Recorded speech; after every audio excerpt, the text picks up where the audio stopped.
Hey everybody, Professor Reed here. Spring 2024. Recorded this video as a way of describing the conspiracy theory proposal for our first essay. Now, this is primarily for like a 015 101 style class. As the first essay we write, it's typically an argumentative essay that deals with a specific conspiracy theory. Now, as you develop the essays, we're going to hope that you use some of these ideas as you go into the following essays to create, we're sort of building the skill set here. But the proposal is meant to serve as a sort of a litmus test for you in terms of like finding a conspiracy theory, organizing your thoughts around it, and we're going to hope that you build the essay around the proposal. And if you get to a place where you want to change your conspiracy theory or you want to maybe alter it a little bit, you don't have to redo the proposal. Once you've got it in, you should be successful. And I would say this: try your best to get this in on time.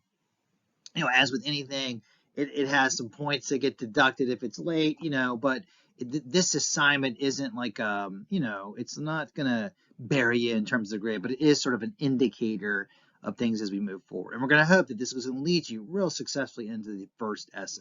So what I did was I got a fair amount of, I looked through the archives and I found some really good proposals, and I just took some screenshots of the proposal.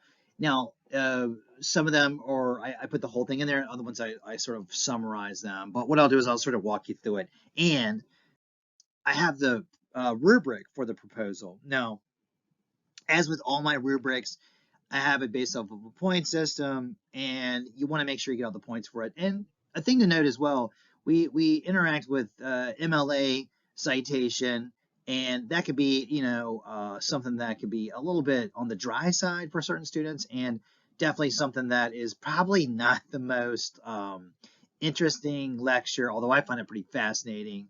But just keep in mind, you don't need to put this in MLA format. It doesn't need to be some sort of like concrete APA MLA format type of document. The goal is that you're just trying to get your ideas down. So it's a form of like a brainstorm as well. And you want to develop all the ideas in the proposal. Now it's going to ask you in the proposal, what is your personal relationship to it? And be creative there. You may have spent some time on YouTube. You may have like watched a documentary. You may have come across something that was given to you by the algorithm. Whatever it is, you can put a little bit of a connection to it. Although some students will put more of a connection to others, and you want to also summarize the idea and relate them to how you're going to apply it to the essay. So you're trying to be proactive about how you're going to apply it to the essay, and briefly explains at least 5 of the 7 types of evidence for chosen conspiracy theory. So do your best to try to like say, data, and here's an example of it. Try to get 5 of the 7. Now, some students, they will do a really good job of like giving all the evidence, and that's always really interesting to see. But for the, to get the highest grade possible on this, try to do at least 5 of the 7, and you're going to develop those in the essay, and then make sure it's free of the grammar mistakes. Now, we're not going to get over the top with grammar. That's going to be a building thing that we have.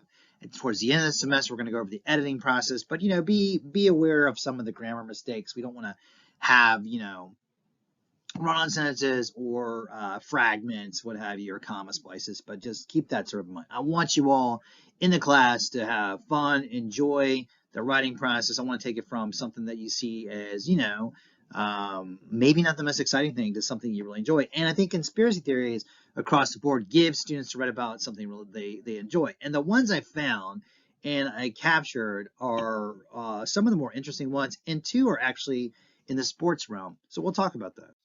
Okay, now the first one, and here we are, spring 2024, the Epstein conspiracies. I would say, not to have, I don't have data on this, but I would say Epstein papers are going to be at least 1 per semester I get in my classes. Now, I want to say I got my first one back in like 2019, if I'm not mistaken, 2019.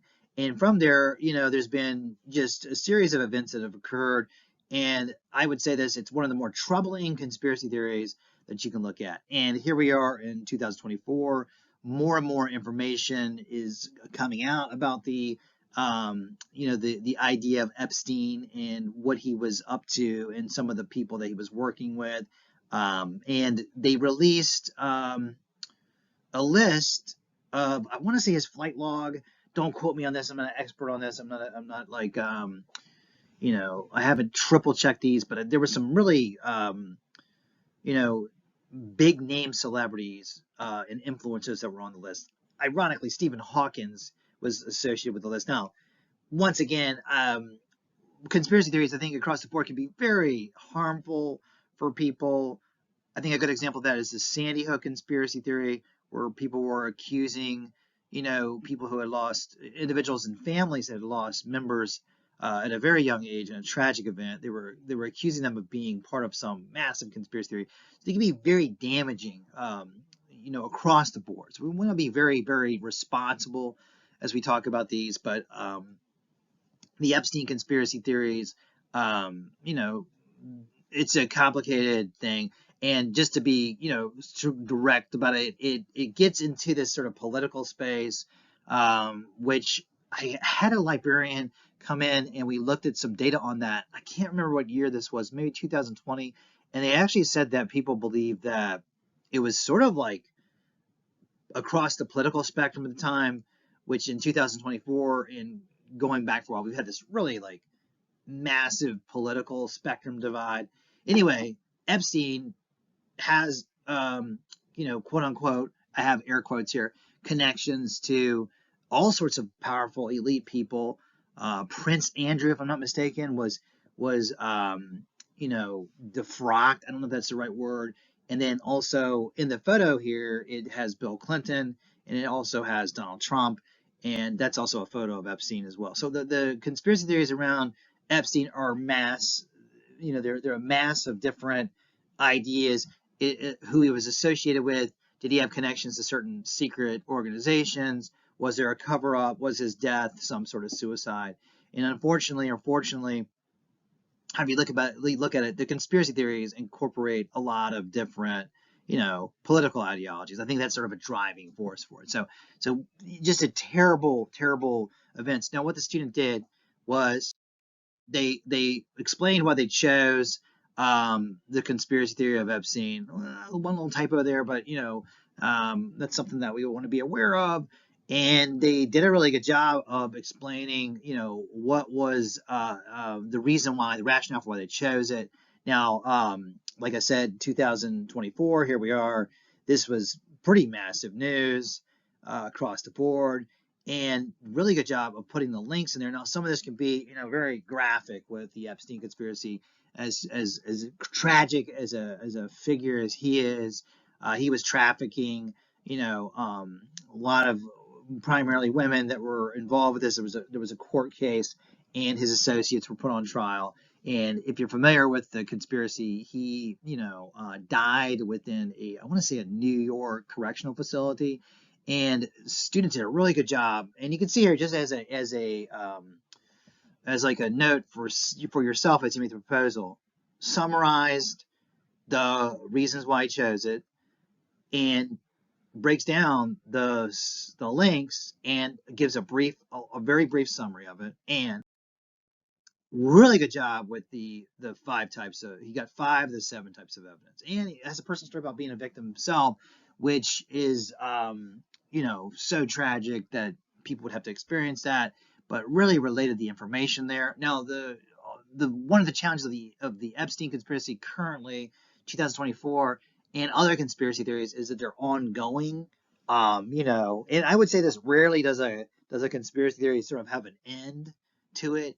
It sort of like dissipates into the ether, so to speak. But like in terms of the models, what I do is I put up example proposals on Canvas for you to look at. I want to make this as just a video for like the rubric explanation, and also show you some examples of the different types of proposals you can do as well. Now, there's another one here that's a really interesting one. I'm personally a big fan of baseball. Grew up down in Virginia, and in the Hampton Roads area.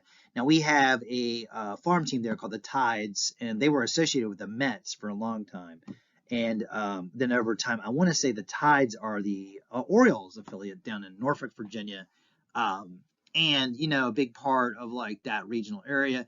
Now, me as a kid, I actually rooted for the Orioles briefly. Then I was a Braves fan. Now I live in Philadelphia, so I'm not going to wear that Braves hat around. You know what I mean? So Cal Ripken would be a player, and I want to say he played his whole career for the Baltimore Orioles. His dad and his brother were also his dad was a manager, and his brother also, I want to say, Billy Ripken played for the Orioles as well. Now, student did a really good job of writing about the conspiracy theory around Cal Ripken, and when I first heard this, was like sort of shocked because Cal Ripken, there's Ripken League.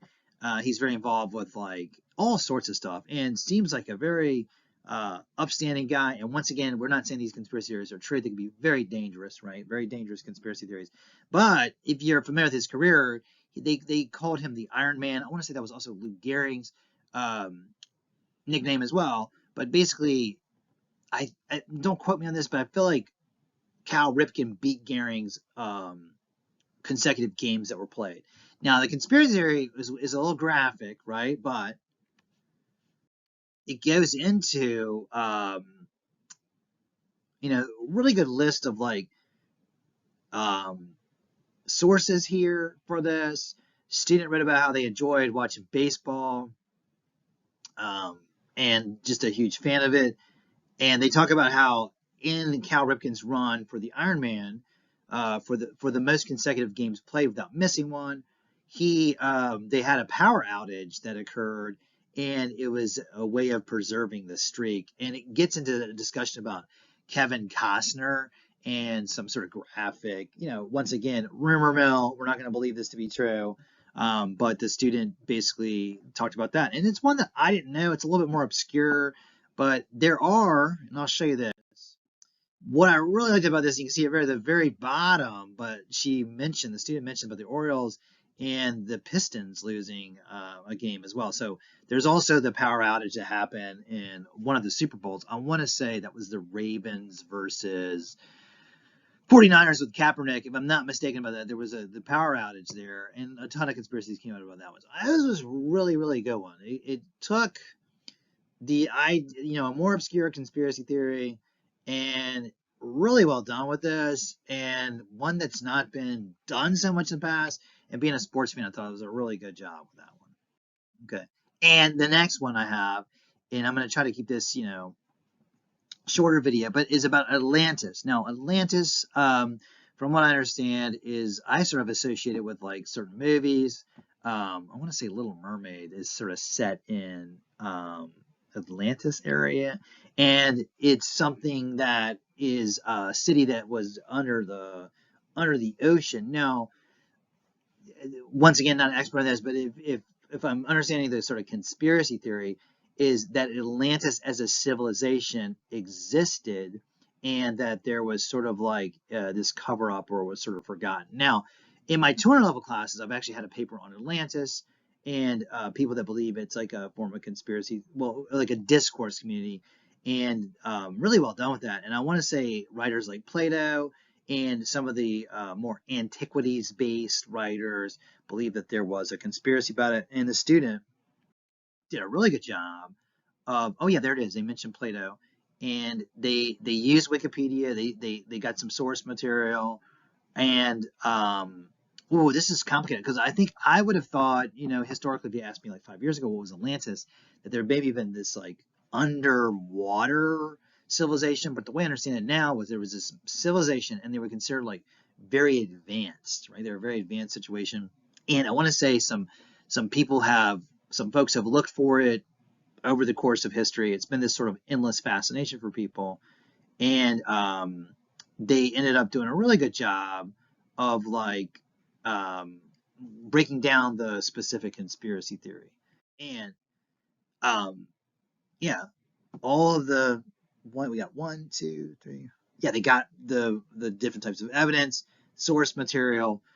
Now you can see from the Epstein one, student explain a little bit more about that. I really just want to see some of the sources, some of the links. I can click on them, And yeah, even has a testimony from archaeologist there, Kenneth Feeder, which is great. Okay, so once again, a mythological sort of city, and great job there comparing it to Library of Alexander, which does have a ton of conspiracy theories around it. If somebody burnt it, and then Lost City of Gold, El Dorado. So, great job.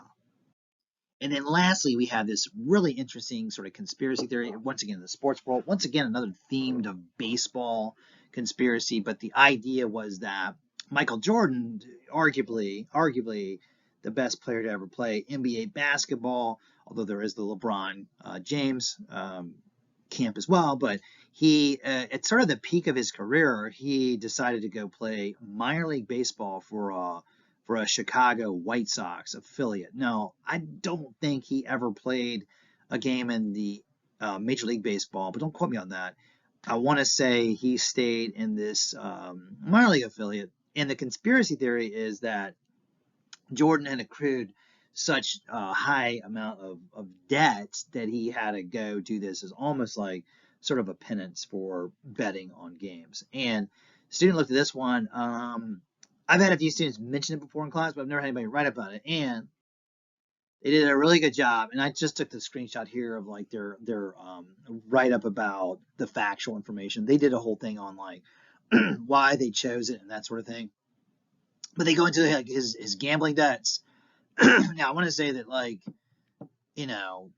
he has been rumored to gamble. Once again, we want to be very responsible with any type of conspiracy theory. I don't think Michael Jordan would ever watch this video, but I don't want to ever, cast aspersions. And student did a really good job breaking down the information, professional testimony, the anecdote, and then the idea would be that he was secretly suspended for gambling, but in order to sort of preserve the image and the brand of Michael Jordan, which is a massive brand in the United States, that there would have been this sort of impetus or I guess like a motive for turning a blind eye and maybe punishing him but not making it a public event. So really great job with these. I hope that clarifies everything.